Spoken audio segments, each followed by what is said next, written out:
Okay, so in this video, we will figure out whether the following series converges or diverges. So first we take an intuitive look at the terms of the sequence that we're trying to sum as n goes from 1 to infinity. And we know that as n increases, as n approaches infinity, ln of n approaches infinity, and n approaches infinity as well. So we have the ratio of two increasing functions, but we know from the hierarchy of functions that ln of n is infinitely smaller than n. So intuitively, even though ln of n does increase to infinity as n approaches infinity, ln of n is infinitely smaller than n, so it doesn't really matter. So intuitively, this should be roughly the series summing 1 over n. And we know that this is a p-series where p is equal to 1. 1 over n to the 1 is 1 over n.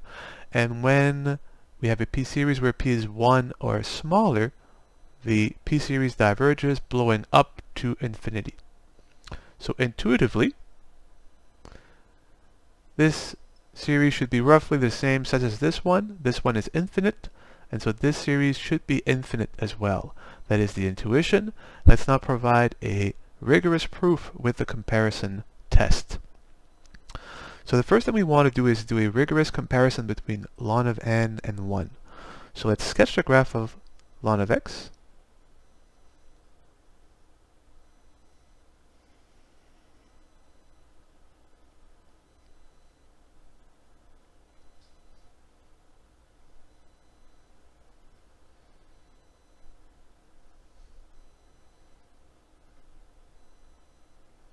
We know ln of 1 is 0.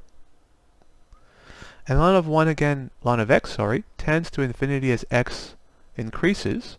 And so clearly ln of n will be eventually larger than 1. The question is, when does this happen? Well, we know ln of e is equal to 1.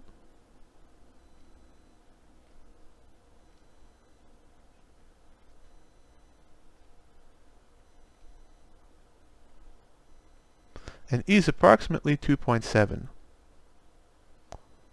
Which means that ln of 1 is 0, so smaller than 1. Ln of 2 is also smaller than 1. But after we let x become larger than e with 2.7, so when n reaches 3, then ln of x, ln of n will be larger than 1 from that point on. So the critical value of n when ln of x is larger than 1 starts at 3. You can put 3 here. So from that point on, ln is larger than 1.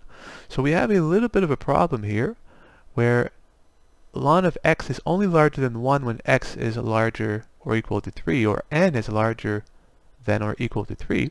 So we are going to start the summation of our series at 3.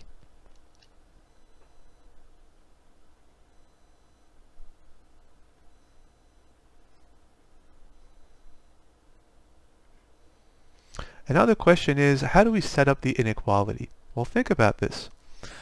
When you have a series for which you try to apply the comparison test, in our case comparing it to a simple p-series, we want to show in this case, again from the intuition, that this series should blow up to infinity.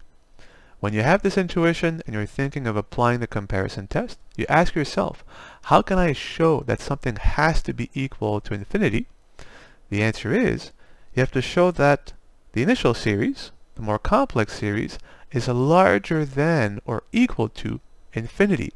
Right? If we can show that this series is larger than or equal to infinity, then there's only one option.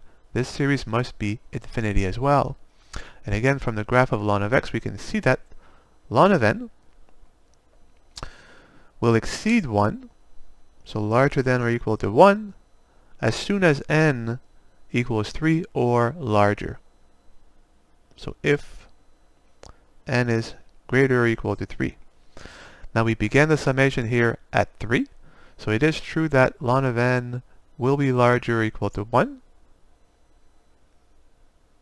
So the following inequality is true as we keep the denominator the same, but replace ln of n by the smaller value of 1.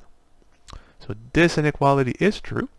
Again, here we have a divergent p-series where p is 1, and no matter where you start the summation, whether it's at 1 or at 3, the infinite series will also diverge to infinity. And again, this is very intuitive, because if this infinite sum is infinite, if we don't add the first two numbers, 1 and 1/2, the result will be infinity as well. And now, we have that this series is at least as big or equal to infinity, so there is only one option. It must be equal to infinity itself.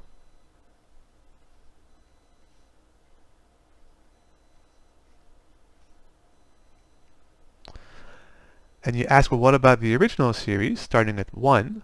Well, same thing. If the sum of ln of n over n from 3 to infinity is infinite, if we add two more terms, ln of 2 over 2 and ln of 1 over 1, that 1 is 0 but doesn't matter. If we add two numbers to infinity, the result is obviously infinity again. And so, the initial series, ln of n over n from 1 to infinity, is also equal to infinity. Of course, hence diverges.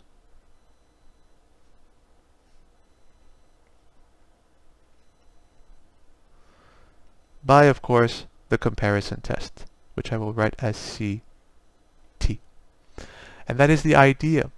If you have a series that you can intuitively compare to, in this case, a simple p-series, if you suspect that the initial series diverges to infinity because the approximate p-series also diverges to infinity, what you want to show is that the initial series is larger than or equal to a divergent series blowing up to infinity. Therefore, if a series is at least as big as infinity, it can only be equal to infinity itself. And if you have to drop the first few terms of the series to make the inequality work, that's never a problem, because if you ignore the first few terms of the series and the resulting series blows up to infinity, adding up the first few terms to infinity to the original series will not change the answer. It will still diverge to infinity. And that's it.